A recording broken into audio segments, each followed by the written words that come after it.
여러분 안녕하십니까? 사랑합니다로 하기로 했잖아요. 다 같이요. 여러분 안녕하십니까? 사랑합니다. 네, 오늘 특창 감사합니다. 열성반답게 아주 열성 있게 찬양을 부르셨습니다. 우리 누구보다도 그 반에서 좀 괄목하실 분이 누구라고 생각하십니까? 예, 우리 찰수 집사님이 집사 안수 받고 난 다음에 많이 변화의 모습을 보이게 됩니다. 예, 찬양도 하시고 또 여러 가지 봉사 사업도 열심히 앞에 앞장서서 하시고, 예, 이런 맛이 좀 있어야 돼요. 그렇죠? 예, 뭔가 이렇게 변화를 이렇게 일으키는 그러한 삶이 우리에게 꼭 필요하다고 생각됩니다.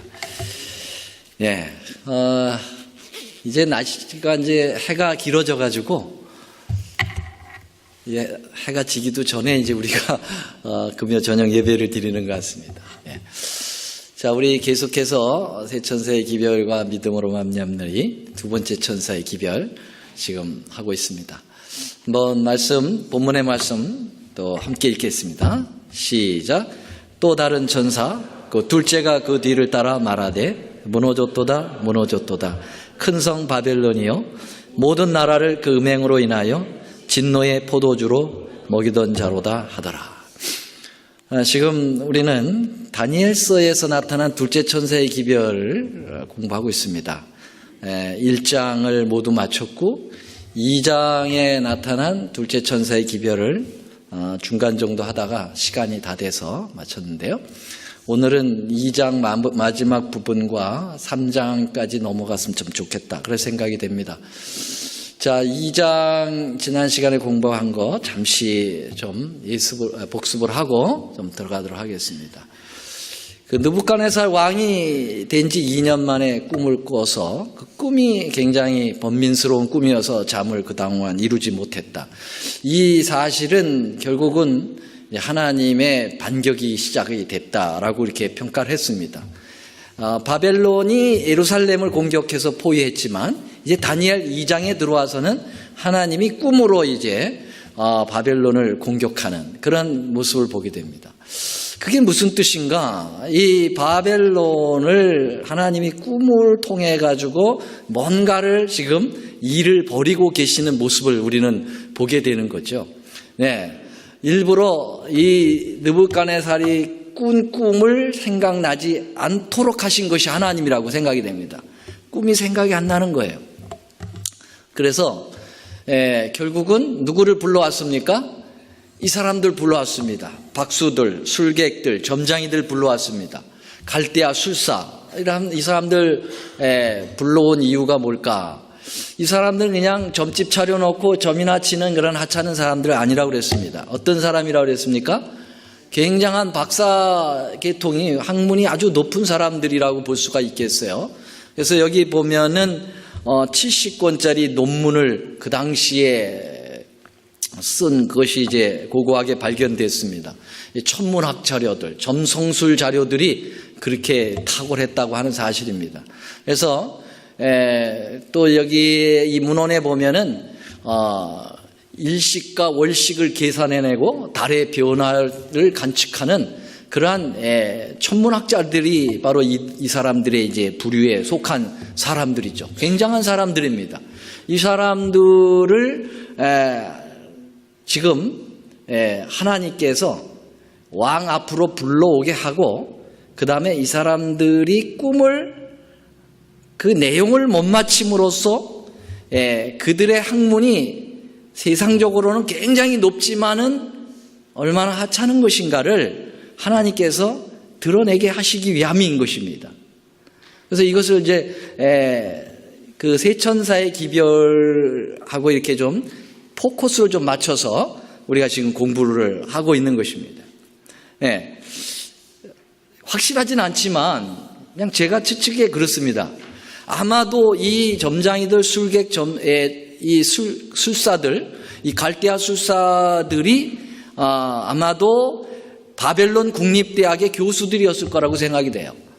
그래서 다니엘과 세 친구들을 가리킨 교수들이었을 거다. 왜냐하면 그 바벨론의 그 높은 지식, 세상적 지식, 바벨론 지식을 바로 하나님의 백성들을 끌고 와가지고 그 머릿속에다가 집어넣어서 모두가 다 바벨론화 하도록 하는 그러한 것이 이제 느부갓네살의 정책이고, 사실은 느부갓네살 뒤에서의 정책은 사단이죠.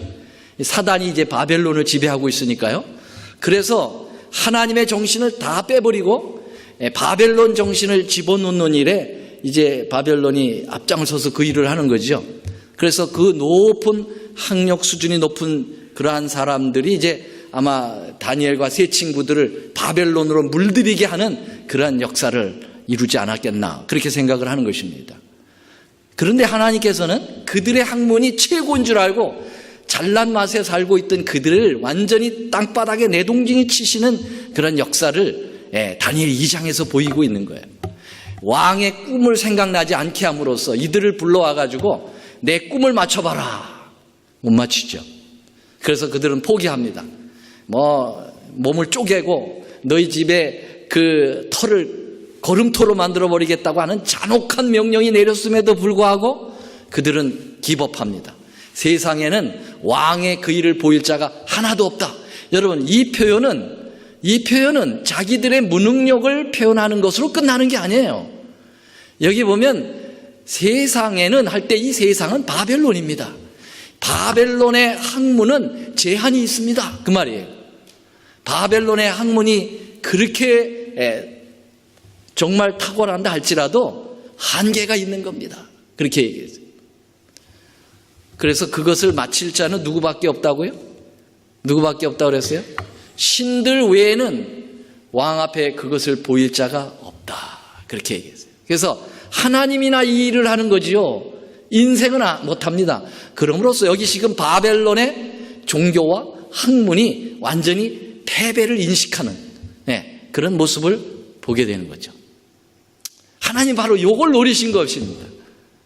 그리고 이제 그들이 못한 것을 하나님의 종 다니엘을 통해서 하게 함으로써 하나님의 모든 지혜가 세상에 비교할 때 상대도 되지 아니하고 탁월하고 무한한 하시다고 하는 사실을 우리 주님이 보이고 싶으셨다고 하는 사실을 여기서 보여주고 있는 것이에요. 그래서 고린도전서 1장 20절에 보면 하나님께서 이 세상의 지혜를 미련하게 하신다, 그렇게 말씀하셨어요. 또 이사야 44장 24, 25절에 보면 전치는 자를 미치게 하며 지혜로운 자를 물리쳐 그 지식을 어리석게 하겠다. 아주 이 말씀이 지금 다니엘 2장에 딱 들어맞는 말씀으로 보여집니다. 드디어 왕의 꿈을 해석하지 못한, 꿈을 내용을 이야기하지 못한 한계를 느끼고 있고 정말 바벨론 학문의 수치를 드러낸 그들에게 왕은 명령합니다. 진노하고 통분해서 모든 박사들을 죽여라. 얼마나 화가 났으면 꿈을 해석하지 못한 사람들만 죽이는 것이 아니라 누구를 죽이라고요? 모든 박사계통의 사람들을 다 죽이라. 그래서 누구까지 지금 거기에 범죄에 걸리게 했습니까? 다니엘까지 이제 그 범죄에 걸리게 한 것입니다. 이것 또한 하나님의 의도였다고 봅니다. 왜요? 다니엘이 지금 전면에 등장해야 되기 때문에요. 그래서 다니엘이 지금 죽음의 대상에 서게 되는 것입니다. 아니, 그러면 다니엘이 왜 박사들이 죽는데 다니엘도 죽는가? 우리가 아시는 대로 다니엘은 바벨론 국립대학 3년 과정에서 탁월한 그 모습을 왕 앞에 보였고, 왕이 바로 박사학위를 내렸고, 왕 앞에 왕궁에 이제 들어서 자문을 하는 그러한 자문위원으로 취직을 시켰던 장면이 우리 다니엘 1장에 나오기 때문에 지금 다니엘도 그 대상이 됐다고 하는 사실이죠. 그래서 아리옥이라고 하는 이 느부갓네살 왕의 부하가 와서 너가 죽는다는 걸 얘기했고, 다니엘은 나를 왕 앞에 데려다 달라. 내가 그것을 해석할 수 있겠다. 그렇게 얘기했죠. 그래서 왕 앞에 가서 기한을 달라고 했고, 왕은 시간을 주고 꿈의 내용을 그리고 해석을 내게 알려달라고 그렇게 부탁을 하고 다니엘을 돌려보냈습니다. 다니엘이 집으로 와서는 그가 하는 일이 있었죠. 무슨 일을 했습니까? 기도를 한 거예요. 근데 여러분, 여기에 기도의 놀라운 기도인데 보통 우리의 기도하고 좀 다르죠. 어떤 기도가 좀 다르다고 우리가 공부했습니까?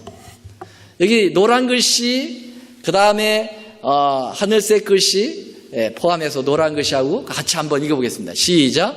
자기 다니엘과 동무들이 바벨론의 다른 박사와 함께 죽임을 당치 않게 하시기를. 이걸 보면은 하나님께서 얼마나 세상을 사랑하시는지를 우리에게 보여주시는 거예요. 하나님이 세상을 이처럼 사랑하사, 우리 지난 안식일날 세상의 것들은 사랑하지 않으셨지만 우리 하나님은 세상을 사랑하셔요. 그 말은 죄인들도 사랑하신단 말이에요. 그 말은 바벨론도 사랑하신다는 거죠. 그래서 다니엘이 기도의 목표를 정할 때 왕의 꿈의 내용을 얘기해가지고 우리가 살아나는 것도 중요하지만 그 바벨론에 있는 이 박사들도 불쌍히 여겨서 살려내므로 이들을 하나님 앞에 굴복시키는 일에 동참하도록 하는 기도였습니다. 이 기도는 마치 계시록 18장에 나오는 큰 외침, 내 백성아 어디서 나와라고요? 거기서 나와라. 거기가 어디입니까? 바벨론에서 나오라고 하는. 바벨론 안에는 하나님의 백성이 있습니까? 없습니까? 있어요? 없어요? 있잖아요. 무너졌도다 큰 성 바벨론이요. 근데 그 큰 성 안에는 내 백성이 있다는 겁니다. 하나님이 구원해야 될 백성들이 있다는 거예요. 그러므로 고대 바벨로니아에도 하나님께서 구원할 백성들이 거기에 있는 겁니다. 이스라엘만 구원하시는 게 아니죠. 그 모습을 우리는 다니엘의 기도 속에서 분명히 확인을 하게 된 것입니다. 자, 드디어 다니엘이 기도하고 하나님부터 이상을 받습니다. 하나님께서 그 밤에 느부갓네살에게 보여준 그 이상을 다니엘에게도 똑같이 보여주는 것입니다. 오늘날은 이 부분을 이해하기가 참 쉬운 게 뭐냐면 비디오 테이프가 있기 때문에 그래요. 여러분, 하나님께서 느부갓네살에게 틀어준 비디오 테이프를 지금 누구에게 틀어주는 겁니까? 다니엘에게 똑같은 테이프를 틀어주는 거예요. 근데 다니엘에게 틀어주는 비디오에는 뭐까지 달았어요? 밑에? 자막까지 달아서. 그 자막은 뭐지요? 꿈의 해석까지 달아서 탁 보여주는 거예요. 우리 하나님 멋진 하나님이시죠? 자, 여기 보면 다니엘이 이 꿈을 왕 앞에 가져가는데 그가 왕 앞에 가져가기 전에 한 일이 있습니다. 그게 뭐냐면은 하나님을 찬양하는 거예요. 이 꿈이 내가 영속해서 알아낸 게 아니라 이 꿈의 근원은 하나님이시다라고 하는 것을 그는 아주 머리에 깊이 인식을 하고 어디로 갑니까? 느부갓네살 앞으로 가는 거예요. 그래서 보세요. 다니엘이 하늘에 계시는 하나님을 찬양했다 그랬어요. 자, 왕 앞에 가서 이야기하기 전에 다니엘이 얼마나 하나님을 드러냈는지를 여기서 보게 됩니다. 빨간 글씨로 한번 보시죠. 박사나 술객이나 박수나 점쟁이가 능히 왕께 보일 수 없으나 그랬어요. 바벨론 학문의 패배를 인식하시오. 누구한테 얘기하는 겁니까? 느부갓네살에게. 바벨론 학문 그렇게 유명한 거 아니에요. 그렇게 탁월한 거 아닙니다. 하나님의 그 계시에 비하면 아무것도 아니죠. 하늘에 계신 하나님이 이 은밀한 것을 나타내실 자라고 28절에 분명하게 하나님을 나타냈어요. 그 다음에 2장 29절에 보면 왕이요 왕이 침상에 나가서 장래일을 생각하실 때 은밀한 것을 나타내시는 이가 그랬어요. 여러분, 은밀한 것을 나타내시는 이가 누굽니까? 하나님. 그분께서 당신에게 꿈을 주신 거라고 그렇게 얘기했어요. 내게 이 은밀한 것을 나타내심은 내 지혜가 다른 인생보다 나은 것이 아니라 내 지혜는 별거 아닙니다. 왜냐하면 인간이기 때문에 그래요. 왕이 데리고 있었던 그렇게 비싼 녹을 줘가지고 길러냈던 그 정신문화계통에 있는 수많은 박사들, 그 사람들도 별거 아닌 것처럼 저도 인간 다니엘은 아무것도 아니죠. 그러나 내게 계시를 주신 그분이 최고입니다. 아멘. 예, 다니엘은요 처음부터 끝까지 하나님을 얘기하고 있어요. 지금 하나님이 왜 꿈을 줬는지 그 이유를 다니엘은 벌써 간파하고 있어요. 왜요? 지금 하나님이 바벨론을 포위하고 계신 겁니다. 그리고 그 바벨론에다가 무슨 정신을 집어넣기로 하나님은 원하시는 겁니까? 바벨론 정신을 빼버리고 무슨 정신이요? 하나님 정신을 삽입시키기를 원하고 계신 거예요. 이게 바로 둘째 천사의 기별 아닙니까? 바벨론에서 나오고 그리고 하나님의 정신이 들어가는 거죠. 맞습니까? 맞습니까? 맞으면 아멘 한번 해보실래요? 네. 오케이. 자, 드디어 왕에게 꿈을 얘기합니다. 보름 좀 주시면은 더 생동감이 있겠습니다. 왕이 큰 신상을 보았습니다. 정말 이제 생각나기 시작한다. 이야, 어떻게 네가 그걸 알았느냐? 왕이 머리를 볼 때 정금으로 되었죠. 맞아. 가슴을 볼 때는 은으로 되었죠. 그리고 이 허리를 볼 때에는 동으로 되었죠. 다리는 철이 되어 있고, 그 다음에 다리에 붙어 있는 이 발에는 철과 진흙이 섞여 있었습니다. 그런데 왕이 보신즉 하늘에부터 사람의 손으로 하지 아니한 뜨인 돌이 내려와서 그 신상 중에 머리도 아니고 가슴도 아닌 발을 치게 되니까 그 신상이 완전히 마른 타작마당의 겨처럼 부서져서 사라져버리고 그 신상을 천 그 돌이 뜨인 돌이 크게 태산을 이루어서 큰 나라를 이뤘다. 여러분, 이 꿈을 다 이야기했을 때 느부갓네살 왕이 한마디로 애들 말로 어떻게 갔어요? 뿅 갔습니다. 뿅. 네. 놀랍잖아요. 자기가 꿈을 꿨던 그 내용을 상대가 와가지고 아주 디테일하게 이야기를 하니까 누가 거기에 빠지지 않을 수가 있겠어요. 지금 이제 다니엘은 어떤 얘기를 해도 어떻게 해석을 해도 왕이 다 믿고 들을 수 있는 그러한 신뢰를 지금 다니엘은 구축한 것이죠. 여러분, 그 이후의 이야기는 너무나도 잘 압니다. 제가 여기서 반복할 필요가 없어요. 우리는 다니엘 2장을 너무나도 많이 공부했기 때문에 이 시간엔 그거 공부하지 않겠어요. 그러나 수요일에는 우리가 이 다니엘서를 공부하면서 지금 이 신상 하나하나를 아주 디테일하게 공부를 하고 있습니다. 아주 흥미진진합니다. 혹시 그 공부를 하고 싶으신 분은 수요일에 오시면 되겠습니다. 정말 하나님의 그 미래를 내다보시고 역사를 주관하시고 정말 그 역사를 꿰뚫어 보시는 그 하나님의 해안이 얼마나 위대한지를 우리는 점검하고 있습니다. 확인하고 있습니다. 자, 여러분, 우리는 다니엘 2장을 통해서 하나님은 느부갓네살에게 뭘 얘기하고 싶어 하시는 건가? 뭘 얘기하고 싶어 하셨을까요? 너가 바벨론을 다스린다고 네가 생각하고 있지. 바벨론은 그 당시에 세계를 제패한 절대 제국이거든요. 지금 미국에 비할 수 있을까요? 세계 최강자입니다. 그러므로 너 지금 느부갓네살은 네가 세상을 지배하고 있다고 생각하고 있지. 그리고 네가 역사를 마음대로 휘두른다고 생각하고 있지. 너 그게 아니야. 역사는 네가 움직이는 게 아니야. 내가 움직이는 거야.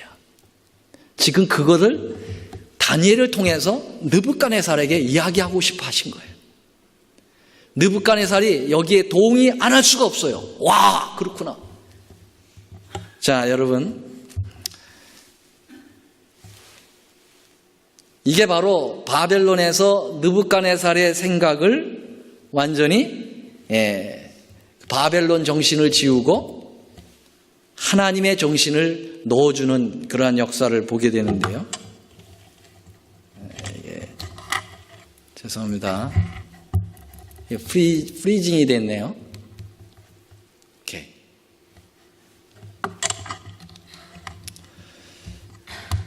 자, 성경은 이렇게 하나님에 대하여 말씀하고 있습니다. 우리 이사야 44장 6절 한번 같이 읽어볼까요? 이스라엘, 시작.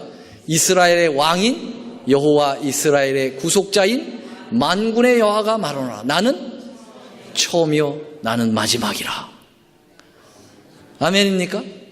예, 알파와 오메가라.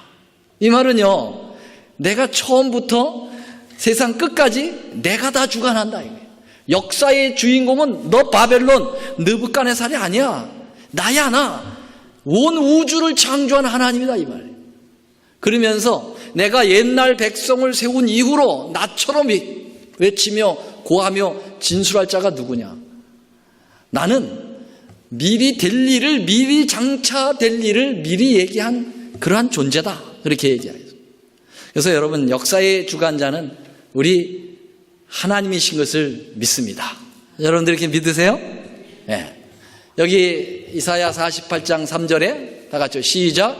여호와께서 가라사대 내가 옛적에 장래사를 고하였고 내 입에서 내어 보였고 내가 호련히 그 일을 행하여 이루었다 그랬어요. 내가 미래사, 장래사, future, 미래에 대한 것을 내가 미리 고했다 이거예요. 여러분, 역사를 주관하지 아니하시는 하나님이 어떻게 그렇게 미래를 이야기할 수 있습니까? 그래서 지금 자기의 꿈까지도 알지 못하는 나약해져 버린 지금 느부갓네살에게 모든 정신세계뿐만 아니라 역사 2500년의 역사를 한눈에 보여줄 수 있는 그러한 위대한 하나님에 대하여 주님은 나타내셨고, 다니엘은 그 뜻을 분명히 알고 느부갓네살에게 그러한 하나님을 분명하게 소개를 하고 있었던 것입니다. 자, 그래서 지금 다니엘 마지막 부분에 보면 바벨론이 어떻게 하고 있는지를 보십시오.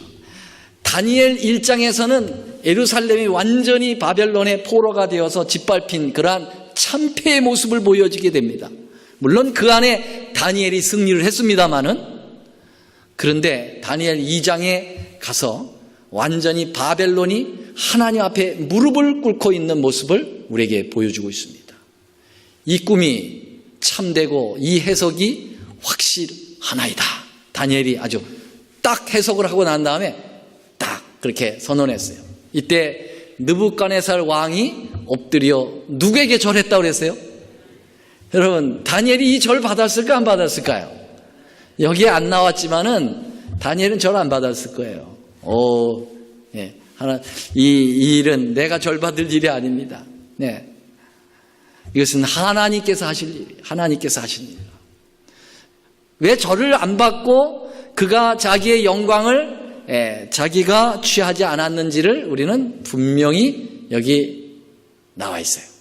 왕이 대답하여 다니엘에게 이르되, 그 다음에 이 왕이 다니엘을 칭송하는 게 아니라 누굴 칭송합니까? 다 같이 노란 글씨 시작. 너희 하나님은 참으로 모든 신들의 신이시요 모든 왕들의 주제시로다. 아, 그렇구나. 니네 하나님이 진짜다. 니네 하나님이 진짜 신이다. 우리가 섬기고 있는 마루둑 다 가짜야. 니네 하나님이 진짜야. 모든 왕의 주제로다. 니네 하나님이 신이기도 하지만 세상의 역사를 좌지우지하는 그러한 왕이시기도 하다라고 이야기하고 있는 거예요. 왕이 다니엘을 높여 귀한 선물을 많이 주며 세워 바벨론 모든 박사에 뭘 삼았다고 그랬어요? 어른으로 삼았다. 그러면 여러분, 지금 하나님의 지혜가 바벨론의 지혜 어디에 서 있습니까? 위에 서 있어요. 아니, 이렇게 했는데도 몰라요? 어디에 서 있습니까? 위에 서 있어요. 위에. 지금 하나님이 바벨론 속에 하나님 정신이 완전히 들어가고 있는 모습을 보여주고 있는 것입니다. 맞습니까? 틀립니까? 여러분, 이게 둘째 천사의 기별이요. 바벨론으로부터 나오고 하나님의 기별이 들어가는 것입니다. 그래서 지금 왕이, 느부갓네살 왕이 다니엘의 청구를 들었다. 청구가 뭡니까? 청구서 할 때 요청하다 이 말이에요. 요청. 다니엘이 왕에게 애스크했어요. 뭘 애스크하냐면 사드락과 메삭과 아벳느고 누구죠? 다니엘의 세 친구를 잊지 않았어요. 다니엘은 참 멋있는 분 같아요. 참 그는 하나님 높일 줄도 알고 인간 사랑할 줄도 알아요. 아까 우리 기도에서 봤지만 바벨론에 있는 박사들 사랑했고 또 자기 친구들 자기하고 같이 열심히 영적 싸움을 싸우고 함께 기도했던 그 사람들 잊지 않았어요. 그래서 왕이 그 선물 다 줄 때 아마 혼자 갖지 않았을 거예요. 예, 자기 친구들에게 나눠 가졌을 거예요. 왜 그러냐? 지금 다니엘이 바로 왕에게 이것을 청구했어요. 나의 사랑하는 친구들이 있는데 이 친구들 좀 기용 좀 해달라고 그랬어요. 그래서 바벨론 도의 일을 다스리게 했다 그랬어요. 다시 말하면 무슨 직분입니까? 도의 총책임자가 뭐죠? 도지사예요. 도지사가 된 거예요. 도지사. 요새 도지사가 좀 문제가 있더라고 한 명. 누군지 모르지만은. 근데 여러분 세상 도지사들은 그런 짓들을 하죠. 그런데 지금 왜 다니엘이 세 친구들을 자기 친구들을 도의 책임자로 맡겨달라고 요청을 했을까? 여러분 그들이 도의 책임을 맡으면 하나님 정신 얘기하겠어요? 바벨론 정신 얘기하겠어요? 하나님 정신 얘기하죠. 하나님에 대한 복음 얘기하죠. 하나님이 바벨론을 점령해 나가는 방법 중에 하나를 다니엘은 터득하고 있었다. 그렇게 볼 수가 있는 것이죠. 맞습니까? 네, 맞아요. 그래서 이 세 친구가 결국은 다니엘 3장에서 왕이 금신상 세워놓고 막 절하라고 그럴 때 이 세 친구가 그 신상 제막식에 참석할 수 있었던 것이에요. 왜요? 도지사니까. 그때 보면은 그 금신상에게 절하도록 만든 그 김신상에게 절하도록 요청한 그 참석자들이 도지사급이었어요. 도지사급들이 다 오도록 했어요. 방백들, 도백들. 도백이라는 말이 도지사들이죠. 그때 그래서 다니엘의 세 친구들이 거기 간 겁니다. 여러분 다니엘의 세 친구들이 거기 갔기 때문에 또 바벨론 정신에서 나오고 하나님 정신 또 들어가는 것이죠. 그거 우리 공부하겠습니다. 오늘 3장까지는 다 못 마치겠지만 3장으로 넘어갑니다. 다니엘 3장에 나타난 둘째 천사의 기별인데요. 여러분 다니엘 2장과 3장은 아주 직결되어 있습니다. 어떻게 직결되어 있죠? 그 다음 장이니까 직결되어 있죠. 그러나 어떤 그런 위치, 포지션보다는 내용적으로 아주 직결되어 있습니다. 어떻게요? 자, 한번 보시죠. 느부갓네살, 다 같이요. 시작. 느부갓네살 왕이 금으로 뭘 만들었어요? 신상을 만들었으니, 여러분, 아니 그렇게 철저하게 하나님 앞에 무릎을 꿇고 니네 하나님이 최고다, 모든 것은 다 잡신이다, 니네 하나님이 신중의 신이다, 그렇게 고백했던 느부갓네살이 얼마 안 돼가지고 지금 엉뚱한 짓을 저지르고 있는 것입니다. 하나님이 그렇게 싫어하는 우상을 만들어 놓고 거기다가 절을 하도록 만드는 그런 희한한 짓을 하고 있다고 하는 사실이죠. 여러분 지금 여기 두라 평지에 세웠다 그랬어요. 두라 평지. 이 두라 평지는 신할 평지와 같은 곳인데요. 바벨탑이 세워졌던 바로 그것입니다. 바벨탑은 완전히 마귀 정신이라고 우리 공부했어요. 그 마귀 정신이 깃들어 있는 그 자리에다가 마귀가 좋아하는 우상을 세워놓고 하나님이 제일 싫어하는 것을 만들어 놓고 지금 경배를 요청하고 있는 건데요. 이건 하나님을 대적하는 것이고, 사람이라는 게 다 그런 것 같아요. 자꾸 잊어버리죠. 조금만 지나가 버리면 하나님의 은혜와 능력을 다 잃어버리는 게 이게 문제란 말이에요. 여러분 어떻습니까? 여러분들의 삶 속에 기도하던 그 기도가 다 응답이 되고 하나님의 역사가 막 일어나면서 축복도 받고 말이죠. 하나님과 교통을 하던 그런 뜨거운 열정이 있는 것이 영원히 갔으면 얼마나 좋겠어요. 그런데 돌아서면 잃어버려야 이런 게. 이게 참 문제라. 그래서 처음 사랑을 잃어버리면 안 돼요. 찰스 집사님. 집사님 된 이 첫사랑을 잃어버리면 안 돼요. 네. 지금 이 왕이 첫사랑을 잃어버린 거예요. 그런데요, 문제는 이겁니다. 왕이 왜 그 짓을 했을까? 왕이 왜 그 짓을 했을까? 여러분, 완전히 회개하지 않았죠. 그러니까 마귀가 그 안에 다시 들어간 거죠. 들어가서 뭐 어떻게 했겠어요? 예, 왕이 불안한 거예요. 왜요? 왕은 곧 금머리입니다. 거기까지는 좋았어요. 왕은 말이지, 이 신상 중에 제일 위에 있는 골드 메달. 와, 내가 금메달이야? 여러분, 메달 중에서 제일 좋은 메달이 무슨 메달입니까? 금메달. 당신 금메달이요. 기분 좋았죠? 예. 거기다 신체 중에서 제일 좋은 위치가 어디냐? 머리, 우두머리요. 좋은 곳에다 좋은 곳. 너무 좋지요. 네. 그런데 그 다음에 아주 입맛이 싹 가셨어요. 그 다음 해석에. 그 다음에 뭐라고 했어요? 왕만 못한 나라가 일어나서 왕의 나라를 지배할 거라 그랬어요. 은나라가 일어나서 금나라 무너뜨릴 거라 할 때 아연질색을 하는 거예요. 아니, 내 나라가 영원히 갈 것 같아가지고 기와장마다 내 나라는 영원할지어다 영원할지어다 세기 문자 박아가지고 말이죠. 이 고대 바벨로니아 고고학에 보면은요, 그 발굴해낸 걸 보면은 기와장마다 영원할지어다 그랬어요. 영원히 가고 싶었거든요. 또 그거 생각하다가 꿈꿨던 거거든요. 그런데 이게 다니엘의 해석이 하나님께서 말씀하시기를 내 나라는 얼마 있다가 은나라에 망해. 그리고 은나라도 동나라에 망해. 그 다음에 동나라도 철나라에 망해. 그 다음에 철나라도 진흙 같은 나라에 망해. 그리고 돌이 와서 다 깨부셔. 이게 완전히 느부갓네살 왕의 완전히 뭐예요? 밥맛을 잃어버리게 만드는 딜레마였어요. 밥을 먹을 때도 생각나고 화장실 갈 때도 그 생각내고 우리나라가 곧 망하지. 우리나라가 곧 망하지. 어떻게 하면 좋지? 어떻게 하면 좋지? 내 나라가 좀 더 가면 안 될까? 안 될까? 그래서 만들어낸 게 바로 뭐냐면 화려한 푸닥거리입니다. 푸닥거리를 하자. 이게 화려한 푸닥거리가 뭐예요? 여러분, 금나라가 우리나라 맞지? 근데 은나라가 망한다고? 그러면 은나라에게 안 망하려면 어떻게 해야 돼? 여기를 뭘로 만들어야 돼?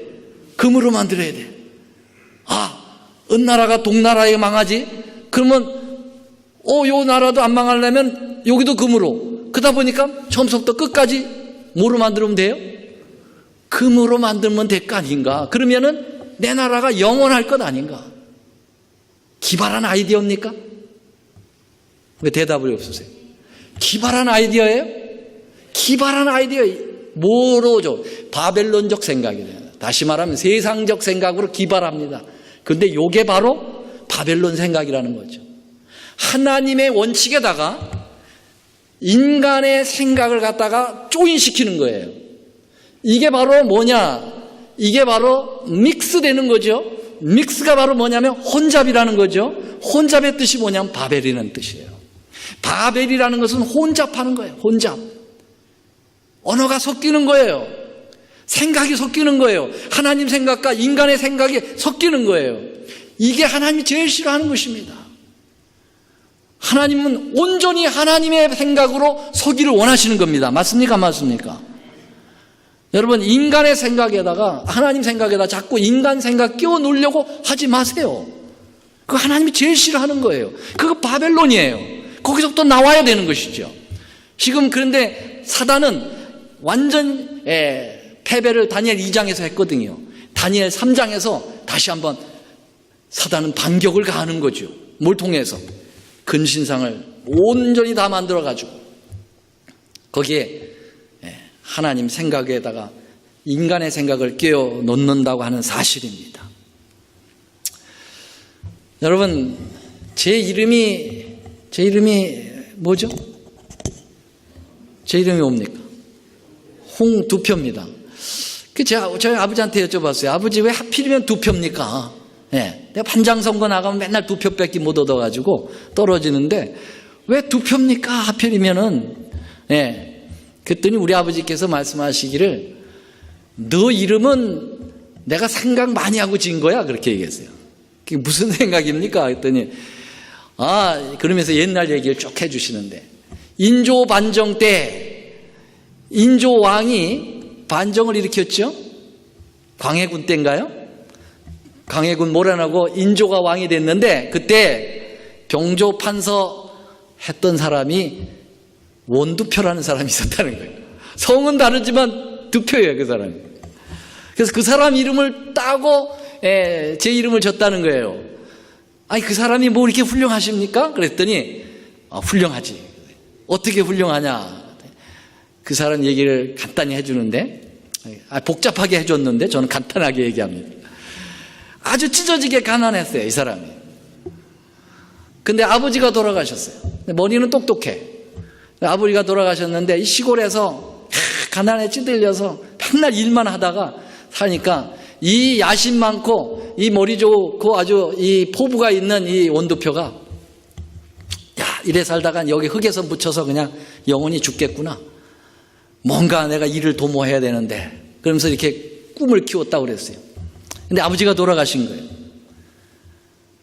그래서 아버지를 장례를 잘 모셔서 내가 출세를 한번 해봐야 되겠다. 옛날에 다 그랬잖아요. 풍수지리설에 의해서 지관을 찾아갔어요.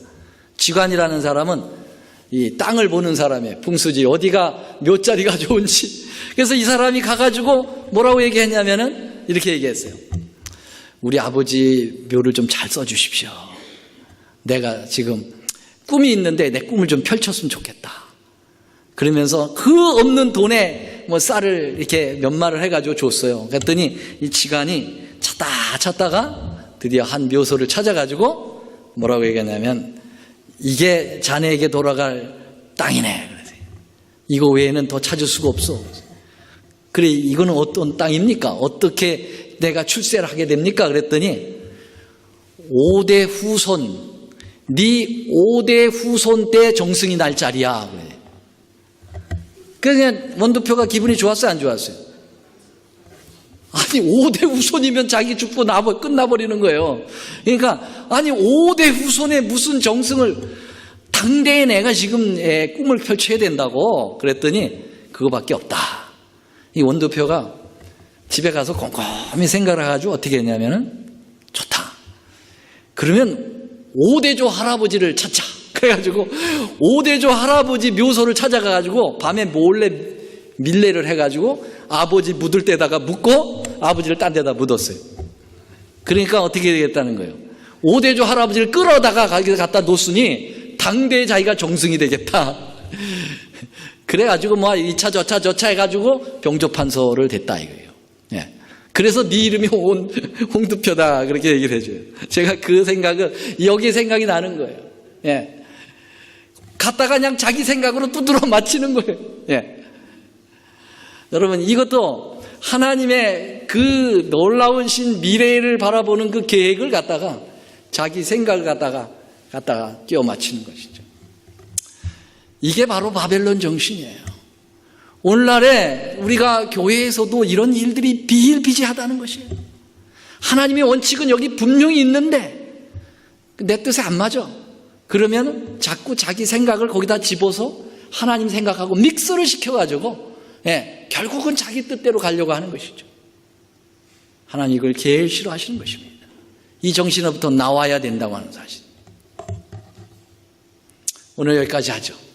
다음 시간에는 이제 또 한 번 다니엘의 세 친구를 통해서 바벨론 그 행위로 말미암는 정신에서 하나님께서 완전히 믿음으로 말미암는 정신을 왕의 머리에까지 집어넣고 거기에 있는 도백들에 있는 모든 방백들의 머릿속에 다 하나님의 정신을 집어넣는 일대 대 또 하나님의 반격이 시작됩니다. 여러분 참 재밌어요. 이 예언의 역사를 가만히 보면, 성경의 역사를 보면 사단과 하나님의 그 투쟁이 치열한데 꼭 하나님이 질 것 같아요. 마귀가 먼저 선제 공격을 합니다. 그런데 하나님은 꼭 완전히 역전을 시켜서 하나님의 의를 드러내고 하나님 찬양을 받으십니다. 아멘. 우리는 다음 시간에 다니엘 3장에서 또 한 번 하나님이 어떻게 바벨론에게 영광을 받으시는지, 어떻게 하나님이 승리의 계가를 부르시는지, 어떻게 하나님의 백성들을 바벨론으로부터 나오게 하는지, 그리고 어떻게 바벨론을 지배하고 있는 왕을 비롯한 모든 반백들 머릿속에 하나님의 정신이 깊이 인식되는지 다음 시간을 기대해 주시기 바랍니다. 말씀 마치겠습니다. 사랑의 우리 하나님, 역사를 주관하시는 분은 우리 하나님이십니다.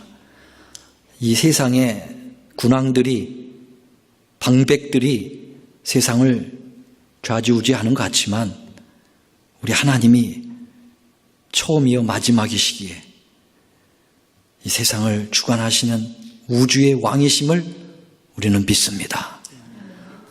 그러므로 그 하나님의 그 높고 무한하신 지혜에 감히 인간의 지혜를 갖다 놓지 않도록 도와주시고 온전히 주님 앞에 우리가 굴복하고 주님의 그 놀라운 뜻에 우리의 자신을 내어 맡기는 저희들이 되도록 도와주시옵소서. 알량한 지식과 알량한 판단과 알량한 부를 가지고 하나님을 대항하지 않게 하시고 하나님을 섞지 않도록 도와주시옵소서. 혼접한 바벨론으로 족합니다. 우리까지 바벨론의 정신이 물들어 있는 그러한 마음이 있어서는 안 되겠사오니 저희들을 깔끔하게 완전하게 바벨론으로부터 나와 주님 편에 서도록 도와주옵소서. 예수님의 이름으로 간절히 기도 올립니다. 아멘.